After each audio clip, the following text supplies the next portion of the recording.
The Royal Drive with King Blu. Hey, what's happening, everybody? This is your man, King Blu, and I'm glad you're here with me. As most of you know, this started out as a radio show, a drive time show. And as different copyright issues came into play and different businesses came into play, we decided to make this a podcast. Now, maybe I shouldn't even be telling you that, but the reason I am is because I kind of got some exciting news.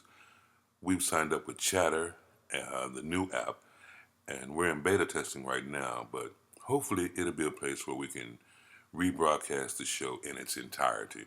So the good music that I love sharing with you guys that you get to hear that you never heard before, maybe we can get back to that sooner than later. But for now, we're doing this thing like this. And I want to say rest in peace to Cat Glover. I know you may already know that she passed away, and for those that don't know, she was a singer, rapper, dancer that toured with Prince during the 1987 Sign of the Times tour, and she appeared in Under the Cherry Moon, one of the bright spots in Under the Cherry Moon. I'm sorry, not Under the Cherry Moon, which was a great movie, a classic. Graffiti Bridge. She was in Graffiti Bridge, one of the few bright spots in Graffiti Bridge. And I think one of the main things about it was her on-screen personality versus Morris Day. They really worked well off each other. Now, unfortunately, because of the script, it had Morris choosing Ingrid Chavez, I believe was her name, the muse from Graffiti Bridge. But had they explored the relationship between Cat and Morris more, I think it could have been a lot more entertaining because those two seem to be a match made, you know what I'm saying, in Minneapolis, for lack of a better term. Cat Glover was also the young lady speaking at the beginning of If I Was Your Girlfriend, which is a great song, a classic one that you had to grow into to understand it. Because at first, brothers was like, "Nigga, what?" But if you get a chance to listen to it, I prefer the live version from the 1987 Sign of the Times movie. But either version that you can listen to that song, please listen to it. In it, she says that Prince was a wolf dressed up like a lamb, and then Prince jump out in a big old white lamb coat. Well, I won't say that. A nice lamb jacket, you know. This was during Prince's peach and black era. He wasn't so much into the purple so much at this particular time. And it's also when he introduced a digitized form of his voice known as Camille. So there were some things going on at this time that, that really made a difference in his career and his trajectory and just maintaining that Prince mystique that we love so much. Cat played a part in that. A lot of us probably remember him or them saying, Cat, we need you to rap. And she would jump on there and do her little old rap, you know what I'm saying? Interestingly enough, one of her last posts on Facebook, you know, that's where us old heads be, was one remembering Bonnie Boyer, who passed away back in like 90, I don't know. I don't want to get the year wrong. I guess it wasn't 90 nothing if it was on Facebook, but whatever the case was, that was one of her last posts, recognizing another one of her Prince bandmates passing away. Rest in peace to Cat Glover. She was an impressive young lady, and I believe she was 60 years old when she passed away. Man does not fly in the eyes of Mutombo. Rest in peace to Dikembe Mutombo, Mount Mutombo, shot blocker extraordinaire, and just an all-around good guy. We remember him as the fierce competitor that he was, and we remember him for always standing up and protecting his teammates, and remember him for that gravelly voice of his. He said, man does not fly in the eyes of Mutombo. He was a tough dude, you know what I'm saying? If you hear me moving around, I am trying to find the quote from his son. I'm gonna go look for it. J-Bone, take over. Say, man, say what? Say you just come to say look at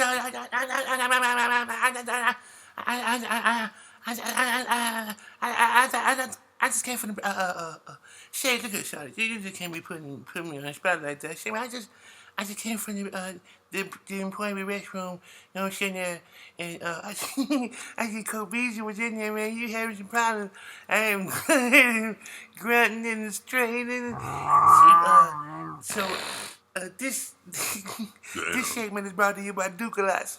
Get some. Uh-oh. Say, man, don't be putting Kobe's out on Front Street like that, man. Let him make it, bro. Damn. Hey, man, I told you to be talking about my mama. Now she don't need nothing of that stuff. You the one need it. I heard you. Uh-oh. Well, that's Tiny, the official Raw Drive elephant, with a special announcement. What's going on, Tiny? My mom on the phone. Oh, man. Hey, Mrs. Bone, how you doing? Hey, baby. How you doing, baby? Hey, mama. Listen here, Jay. Your mama been kind of stuck up, so, you know, that's all that mustard don't work, that Imodium Get some Pepto. Get some Pepto. Yeah, I tried Pepto Bismol, baby. Where was some of that stuff you say, cocaine brass boat need to use? I need some of that too, baby. Mama. Okay. Get some prune juice. Okay. Okay. Bye-bye. Bye, Mama. Shut up. Both of y'all, just shut your head up. Shut up.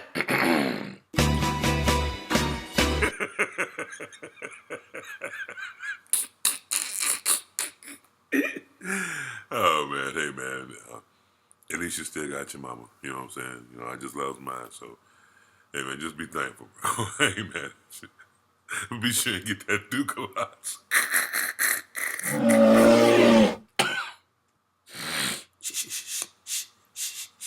Shut your ass up, bruh. Hey, man, I found that information about Mutombo and what his son said.